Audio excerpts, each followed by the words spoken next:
Donc moi je m'appelle Sébastien, je travaille à l'AMO La Chaloupe et je suis sur le projet Délibère-toi où on organise des stages et des formations à destination de tous les jeunes du secondaire, donc de 12 à 21 ans. Ma formation, c'est que j'ai un bac en communication. J'ai terminé ça quand j'avais 23 ans, puis pendant 2 ans, j'ai eu un petit break d'études où j'ai voyagé 1 an en Australie, puis j'ai travaillé en intérim à gauche à droite avant de reprendre un master en criminologie ici à l'UCL que j'ai terminé il y a 2 ans. Ça fait 1 an et demi que je suis dessus. Oui, ça doit faire une dizaine d'années que le projet existe. À la base, c'était un festival de musique à destination des jeunes. Et puis peu à peu, ça s'est transformé en plutôt une formule découverte, stage, formation dans les écoles, découverte métier, avec toujours un peu cet esprit de mettre sur la voie de la citoyenneté, quoi. Donc Délibère-toi, en fait, ça s'organise sur une année, ça a lieu 2 fois. Donc je vais dire sur une année scolaire, ça va avoir lieu une première fois après les échéances de Noël.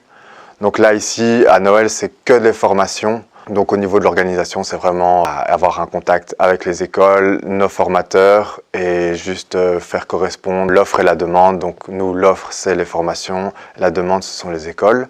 En été, donc juin, juillet, août, ici, on fait les formations dans les écoles et les stages avec les opérateurs. Donc les opérateurs, ce sont les personnes qui sont d'accord et qui ont envie de partager leur temps avec nos jeunes, avec les jeunes, pour les intéresser et partager leurs connaissances, leurs activités.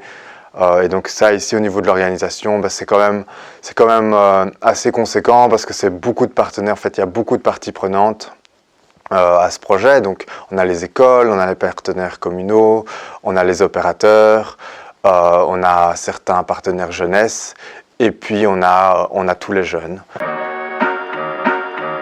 Alors, au niveau des formations, on a le BEPS Premier Secours, formation au permis de conduire théorique, on a improvisation, CV et lettres de motivation et self-défense. Après, au niveau des stages découvertes métiers, c'est très très large, donc ça va des sculptures en aluminium, la fleuriste, on peut éventuellement passer une journée avec un député de la province, découvrir le métier de marchand de glace, participer à des actions citoyennes comme aller ramasser les mégots et les déchets autour du lac de Louvain-la-Neuve. Donc c'est assez large, puis cette année aussi la nouvelle formation c'est les Repair Cafés.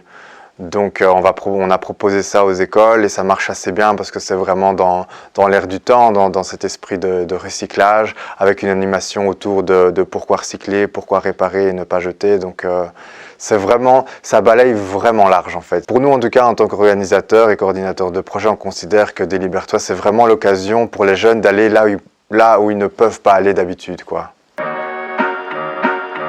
Il faut juste être une école du Brabant Wallon, simplement. Il n'y a pas d'autres conditions que celle-là. Vu que Délibère-toi est un projet qui s'adresse à toute la jeunesse du Brabant Wallon, voilà, c'est tout.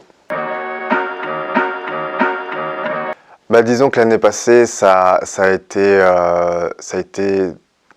très difficile de travailler. Parce qu'en fait, on commençait à préparer le Délibère-toi, mois de mars, confinement. Ça a été toujours... En fait, on travaillait par scénario de 2 semaines. Donc, est-ce que ça va se passer? Si ça se passe, on envisage ça, on fait le point dans 2 semaines. En fait, tout notre travail d'organisation a été rythmé par les conseils de sécurité. Et donc, jusqu'à la dernière minute, en fait, on était complètement dans le flou, quoi.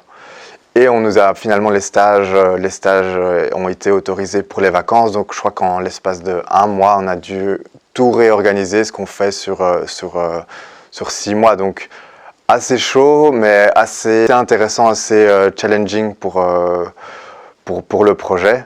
Et au final, on a tiré des très belles choses parce qu'il y a beaucoup de partenaires, opérateurs, des écoles. Enfin, tous les gens ont montré beaucoup de soutien et d'intérêt pour le projet. Donc l'un dans l'autre, ça a été difficile, mais on est ressorti quand même avec beaucoup de chouettes retours de la part de tous. Pour les parents, ça a été vraiment une superbe opportunité de pouvoir faire quelque chose, voir leurs enfants en activité. Pour les écoles aussi, ça a été l'occasion de montrer que, même si c'était juste un apport logistique, mais ça a été l'occasion de montrer qu'elle se soucie de ses élèves et de la jeunesse en général. Les opérateurs ont trouvé ça très chouette de pouvoir avoir une période de stage qui va de juillet en août. Parce qu'au lieu d'avoir une semaine de stage, ici on avait 2 mois, donc on a pu faire des stages qui étaient un peu plus sur la longueur. Puis les enfants étaient contents d'avoir une offre supplémentaire d'activités. Ça, je crois que c'est vraiment, en tant que coordinateur ou gestionnaire de projets jeunes, pouvoir offrir ça comme, enfin, cette bulle d'air à notre jeunesse, c'est là où on se rend compte je vais utiliser un joli mot, mais de la beauté de notre travail, et du bienfait de notre travail et d'être un acteur de l'aide à la jeunesse. Donc ça, c'est quand même, c'est assez gratifiant. Ouais. Je pense que ici, maintenant, ils sont vraiment en train de subir ce confinement de façon difficile. Et je crois qu'ils sont plus motivés. Simplement, c'est comme quand on est fatigué, hein, au plus on dort, au plus on est fatigué. Mais ici, en fait, on les empêche d'être en activité, on les empêche de faire des choses.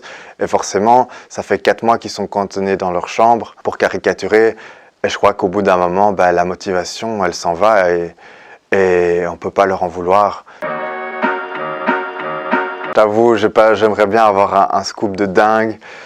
Mais la situation est telle qu'on travaille surtout à la survie du projet et qu'il puisse continuer, en tout cas à exister dans un tel contexte. Donc on n'a pas trop de place encore pour sortir un truc vraiment cool de notre chapeau pour le moment.